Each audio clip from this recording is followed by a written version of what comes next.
intro.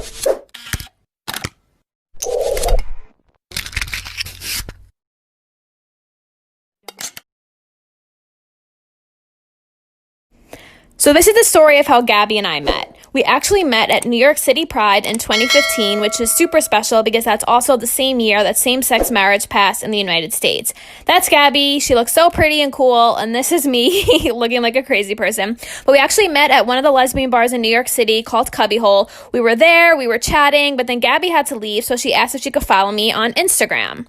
Then for the next few months or so, we kind of went our separate ways until one day, during Christmas time, Gabby commented on one of my photos on Instagram. Look, that's the comment right there. And I was Skyping with one of my friends, and I was like, hey, should I just DM this girl? So that's what I did. I DM'd Gabby, and that's our convo right there. You can see that she kind of asked me out on a date super, super quick. So when she got back from her trip, we went on a date, and then from then on, we just went on a lot more dates, had a bunch of fun together. We fell in love, all that romantic and cheesy stuff. And then what we decided to do was travel the world together. So stay tuned for part 2.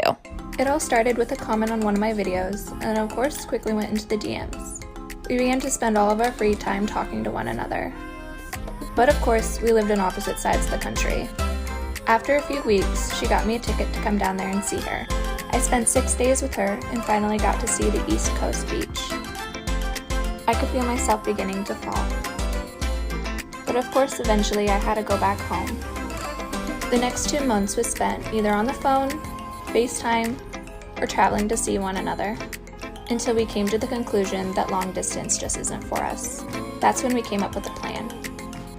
12 states, 2 cats, 2 lesbians, and a U-Haul.